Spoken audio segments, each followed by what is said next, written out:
With us now is, well, not only is he a dear friend, not only is my buddy, and by the way, he's here in a cab, in an arm sling from a car wreck, but despite the fact that he's injured and came in on crutches in a wheelchair after the ambulance delivered him here, but our old friend, my dear sweet buddy, the Speaker of the House, Dan Hawkins. Dan, thank you for joining us tonight, my friend. Thank you, John. That's actually not fair because it's just a sling. I didn't come in a wheelchair. EMS didn't deliver me here. Well, I'm letting you, you're fundraising right now, so I'm letting you build that up. Hey, I need all the help I can get. There you go. See, I'm trying to help you raise money. We're actually trying to save people money, not raise money. Well, that's true. That's true. Before we, and I do want to talk about the Prosperity Express tour. Yeah. But I got to ask you, I get your newsletter. By the way, tell people how to get your newsletter if they want it. Actually, the easiest way is to go to danhawkinskansas.com, go to the bottom of the landing page, and sign up for the newsletter right there. Okay, but I get your newsletter. Yep. Every week you got something new, which even though you're not in session, you're still doing a newsletter. Thank you very much. Lawless Laura appeared Friday. I saw Did that. you see that? I saw that. Yeah. Lion Laura, late term Laura. Now, this was Lawless Laura. Lawless This was Laura. Lawless. We got a lot of names for her. You do have a lot of names for her. It was Lawless Laura this week. But she's out there touting the local ad valorem tax reduction fund, LAVTR. Yeah. And for those who don't know what it was originally passed with the intention of being a fund for state dollars to go to county governments to use in order to pass property tax relief to their residents. And I've heard this before. I spoke to a county commissioner. I'm going to be nice and not name him. Yeah, but he's my county commissioner. Mine too. Yeah. You know exactly who he is. Yeah. And he blamed you guys. He said, well, we had to, and this was after he raised property taxes the last time. Oh, we can't do it because we can't lower property taxes because the state won't give us the money they owe us. And he cited this as well as the other one, the CSCR or whatever it is. But there was two excuses, that the state's keeping all the money and that if they only had more state money, they wouldn't have to raise our property taxes.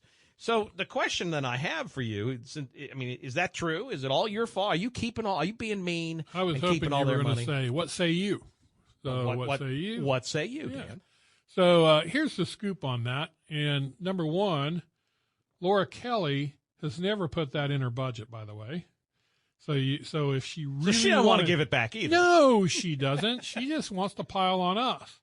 Because if anybody knows how budgeting works at the state, she produces a budget, and then we go from there. Right. We either take away or add wherever we need to, however it goes. Yeah, you don't write your own budget. You don't have the time to do that. You're only there 90 days. That's right. So it's a little bit disingenuous, which is not abnormal for her. I mean, it's just the way she does business. Disingenuous. That's a nice way of saying a lie, isn't it? Yeah. Well, I try to keep it. I try to keep it a little light most of the time. Once in a while, I do like to pound on her, but today I'll just keep it light. So many years ago, back in the late 90s, is when LAVTR came into existence, and they did it for 5 years. And in those 5 years, not once will you find where a county commission lowered their taxes. They just used it to fill their holes.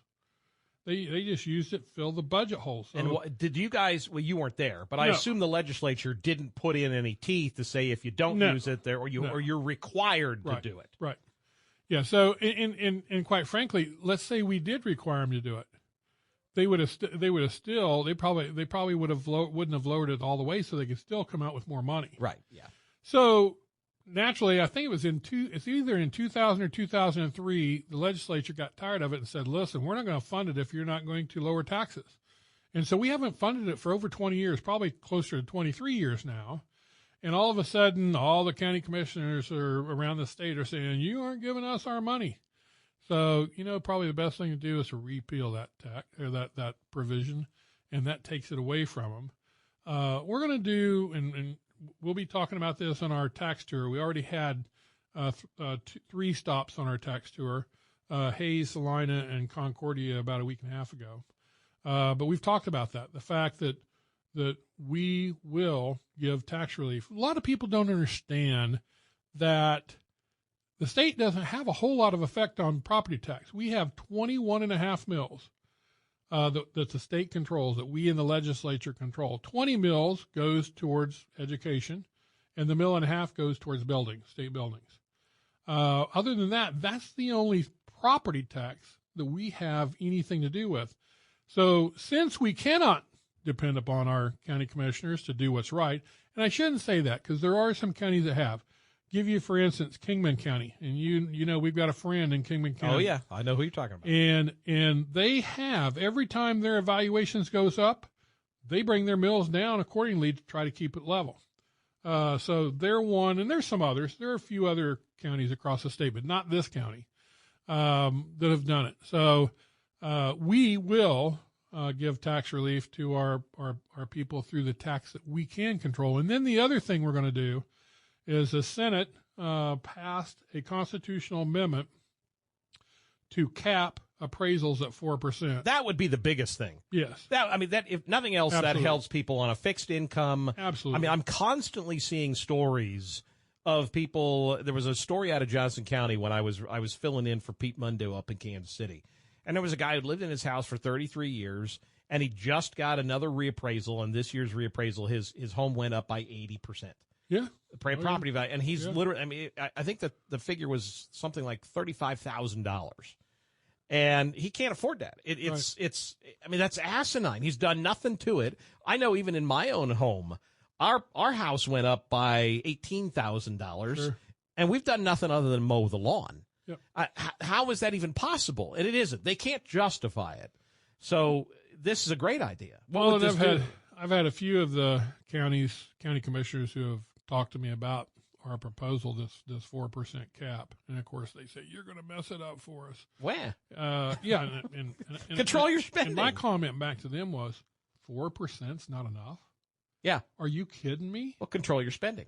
Because literally we're talking about appraisals. So the actual transactions, when a house sold, it's going to adjust to what, because that's market value. Right. And that's the way it should be. That's the way it should be. But if I stay in my home, then you think you own your home? Don't pay your taxes and see how long you own it. Yeah, good point.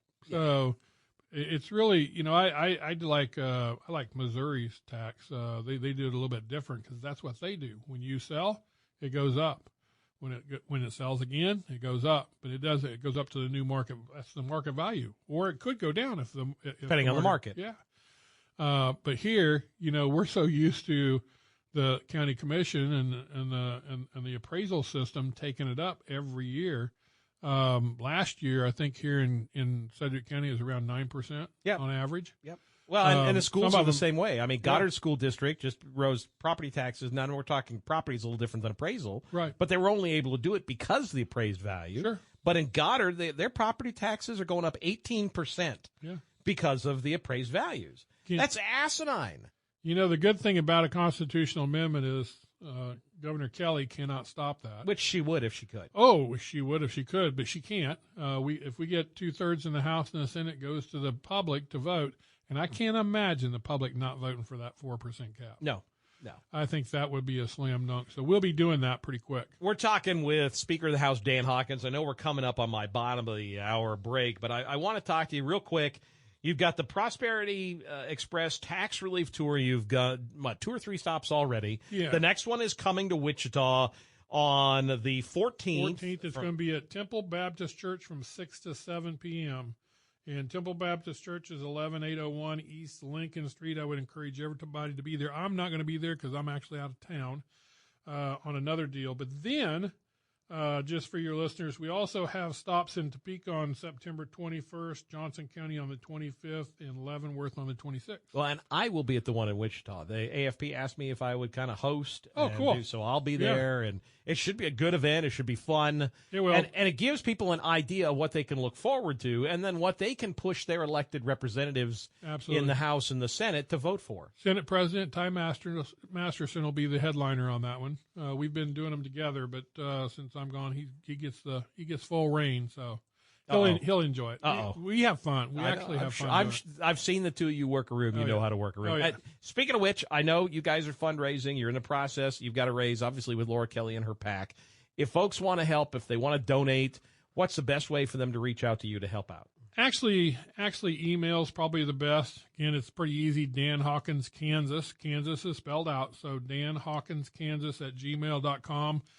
Send me an email and I will get with you. And we certainly have our our campaign committee, Republican House campaign committee that we use, and then we have some other resources out there that we can fundraise into. Well, now that the governor is committed to using her PAC to fund opponents for people, I think we need to be mindful of that. We need to make sure we're gearing up for that, because otherwise she's just going to use her money to lie to people, and we can't do that. And the governor, she gets a lot more from out of state than she gets. Oh, absolutely, Dan. I appreciate you, brother. Heal up, get your wing fixed. And we'll have you back again soon, okay? Always a pleasure, John. Thank you, brother. We'll be taking your calls at 8:45, but coming up after the